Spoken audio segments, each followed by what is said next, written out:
kesadaran, fakta, propaganda, kehidupan. Kayaknya yang ini cocok nih. Gas! Jangan lupa klik like, subscribe, dan tekan tombol loncengnya ya. Terima kasih. PT Agrinas Pangan Nusantara menargetkan impor 105.000 unit mobil pickup dari India, meski sebagian unit telah tiba di Pelabuhan Tanjung Priok, Jakarta Utara. Direktur Utama Agrinas, Joao Angelo de Sousa Mota, menyebut hingga akhir bulan ini sekitar 1.000 unit kendaraan sudah masuk ke Indonesia dengan target seluruhnya terrealisasi dalam tahun ini. Pengadaan ini merupakan bagian dari kontrak senilai 24,66 triliun rupiah untuk mendatangkan 105.000 unit kendaraan niaga dari India tersebut. Assalamualaikum warahmatullahi wabarakatuh. Kembali lagi di channel Antidote TV kita. Kali ini kita membahas kebijakan dari Bapak Presiden kita yang mengimpor mobil pick up. Masih rencananya 105.000 unit, yang sudah dipesan 35.000 unit. Kita bahas apa efeknya untuk negara kita dan apa efeknya untuk kita sebagai umat Muslim. Kalian mau tahu? Tunggu videonya. Kita mulai ya. Jadi di sini beritanya, Bapak Presiden kita berencana mengimpor mobil pickup untuk program yang sedang dijalankannya, yaitu Kopdes. Kopdes tadi Koperasi Desa. Yang kita fokuskan, ketika Presiden mengimpor tadi dari India, otomatis diimpor, uangnya ke India, mobilnya kan ke sini, ya kan? Nah, ketika uangnya ke India, kita bicara efek untuk kita sebagai umat Muslim, penganut agama Muslim. Kalian cari video Perdana Menteri India yang sedang berpelukan dengan Benjamin Netanyahu, yang kerjaannya menghabisi penduduk Palestina. Sementara kita sebagai umat Muslim ini, fatwa ulama, jangan makan KFC, katanya. Jangan membeli produk-produk dari sana. Terus kita ketika anak minta mau makan KFC, kita jawab apa? Pemerintah tadi membuat itu, kira-kira cocok nggak menurut kalian? Coba cocok nggak rasakan? Atau nggak berpikir tadi yang membuat kebijakan, atau kayak mana? Bingung. Nah, sampai di situ apa efeknya untuk bangsa? Itu efek pribadi untuk umat Muslim.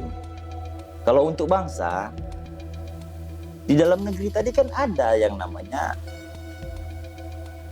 produksi untuk otomotif, dan itu punya Indonesia ada juga.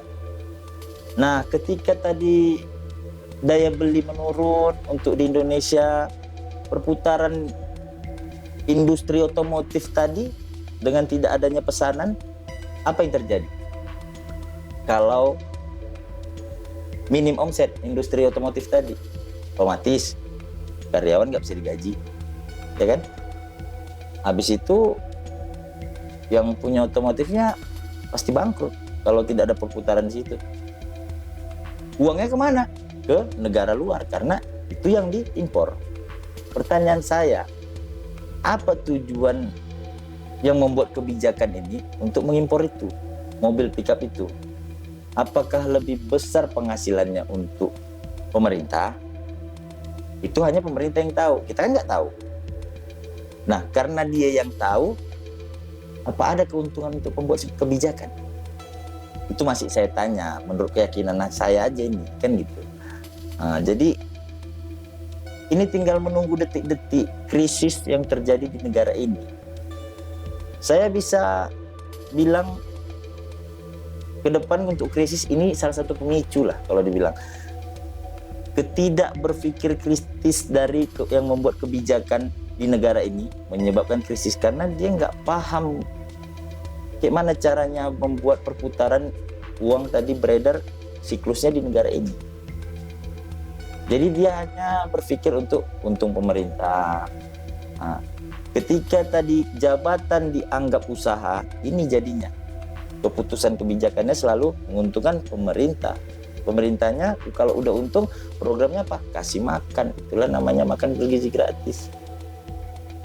Saya nggak menyalahkan, cuman takut aja gitu kalau udah terjadi dalam keadaan krisis nanti. Nah, kita nih sebagai rakyat ini mau buat apa gitu?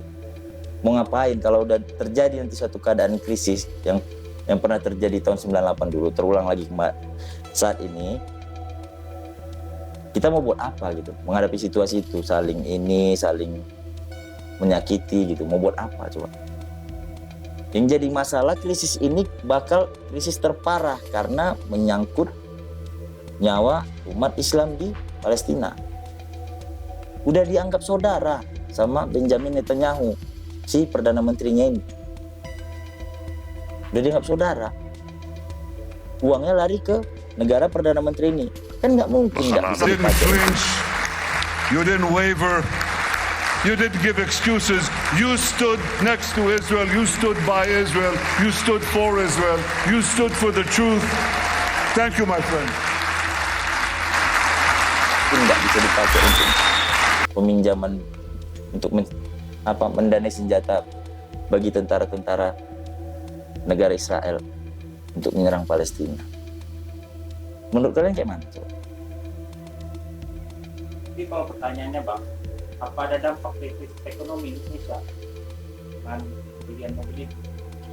Krisis ekonomi dengan pembelian mobil ini dari negara India tadi ke negara ini, apa ada dampaknya? Otomatis pasti. Yang pertama, uang dipakai membeli mobil dibayar ke India. Pakai uang apa? Pakai uang apa? Pasti uang belanja negara, anggaran dari rakyat, kan gitu kan? Anggarannya ini dikumpulkan lewat rakyat, kan gitu? Dikumpulkan tadi lewat apa? Bayar pajak listrik, bayar ini, bayar itu. Nah, kembalinya kemana? Kalau ke negara lain, macam mana cara kita mengambil dari negara tadi biar kemari? Kan gitu siklusnya. Kalau tadi kita punya cara mengambil uang dari negara itu kemari, roda perekonomian di negara ini pasti bertahan sampai ke generasi berikutnya. Ini kalau nggak bisa kita mengambilnya gitu, kita nggak bisa menjual produk kita ini ke sana. Nah, kenapa kita nggak bisa menjual produk kita di sana? Sumber daya manusianya dicekokin terus. Lewat apa? Makan bergizi gratis, kesibukan duniawi segala macam, sistem pembelajaran yang tidak mendidik, menghasilkan ini sumber daya manusia yang berhasil menciptakan sesuatu. Apalagi banyak program-program dari pertanian, perikanan nggak didukung, kan nggak pernah kita lihat beritanya. Itu pasti berpengaruh untuk ekonomi negara ini. Pertanyaan saya, apa kita sebagai rakyat ini diam aja atau gimana? Si solusinya bingung. Jadi untuk Bapak Presiden, tolong, saya mohon jangan menjadikan suatu kebijakan itu menjadi pemicu. Kita sama-sama tahu negara ini lagi butuh biaya, butuh dana. Cobalah biar negara kita teduh. Mudah-mudahan prediksi saya salah. Nah, mudah-mudahan saya pengennya sih damai aja gitu. Roda perekonomian masih jalan terus.